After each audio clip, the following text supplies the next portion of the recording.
Let's talk about reproductive freedom and family rights. So Tennessee has one of the strictest abortion bans in the country.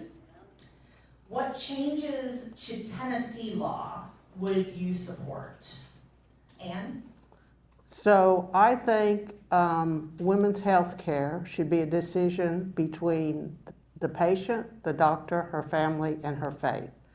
And we need to pull back and get that as our law. Short term, I think you have to address the issue of miscarriages. That's probably the immediate problem, is to get people who are having miscarriages can't get health care. So that's sort of the short term. The full one is we need women's health care, period.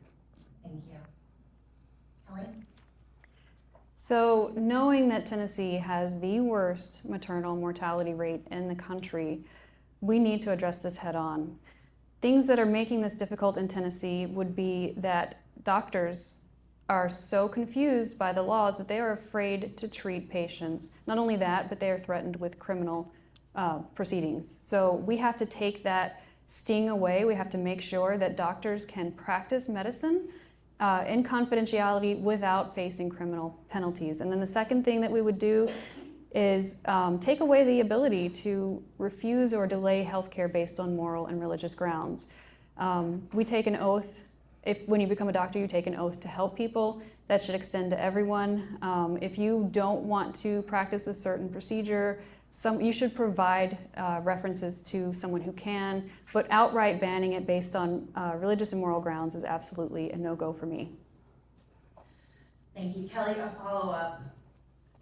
How do you talk about this issue with voters who are conflicted or uncomfortable but do not want the government making private medical decisions? How do you navigate that conversation? It is a difficult conversation. I think a lot of voters have come from a place of a religious understanding and then also of a moral understanding. And reaching them is about making sure that they understand that the nuances, the edge cases, the places where this law hurts people are real, they're tangible, and they are enough to counterweigh the moral arguments for not having reproductive care or access to the services that people need. I think it's about helping them understand the real repercussions of the laws that are being passed, give them real examples of people in everyday circumstances that could be their wife, their mother, their daughter, and give them a chance to understand that on a very visceral level to help them process that and come to a conclusion that government should not be in our medical decisions. Thank you. And a question for you. Should Democrats lead with reproductive freedom, respond to it when asked, or fold it into a broader message about personal freedom and government overreach? I would say the third option, because when I talk about it, and I had a conversation with a young mother holding a baby about this issue. She was against abortion, but as we talked through it, she goes, you know, if it's a miscarriage, somebody ought to be able to get that care. So it's talking to people, it's including it in your message, and that it is a health care issue. Okay, thank you. Kelly, how would you respond to that question? Could you repeat the question? Sure. Would you lead with reproductive freedom? Would you respond to it when asked? Or would you fold it into the broader message around personal freedom and government overreach? I think the answer can be that it depends on your audience. I think if we're talking to a progressive audience and we don't address it, that's going to feel like we're not ready to fight for returning us to a pre-Roe v. Wade breakdown situation. And I think that will alienate our base voters as well. We need to keep them with us. We need to tell them that this is a priority for us.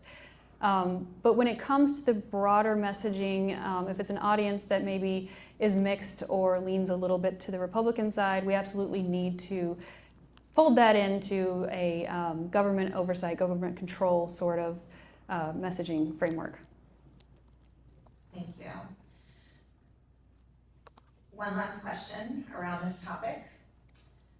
Do you believe that Tennessee should explicitly protect access to contraception IVF and medical privacy? And if your answer is yes, how is that handled? Meaning through state law or constitutional amendment? And if no, why? Ann? Okay, the answer is yes. So I think you try at least to start with the state law. I think that is easier than a constitutional amendment, but eventually I would like to see it included in a constitutional amendment. Thank you. Kelly? I think it's fundamental. I think if our argument coming from the other side is a pro-life message, then I think it's the only thing that makes sense. If we want to reduce abortions, which I think is something that is a goal for all of us, we don't want people to have to go get abortions when they don't need them, or if we can avoid them even getting to that point. So contraception is an integral part to that. We cannot take away contraception and then also erase someone's ability to get reproductive care when they need it. IVF, I think, is something that has broad support. We need to drive home the fact that things that fight against this, like personhood, fetal personhood bills, they are going to interrupt IVF, and that is going to affect people who really want children, people who are pro-life. It's going to affect everyone equally. It's not going to have the impact that they're looking for.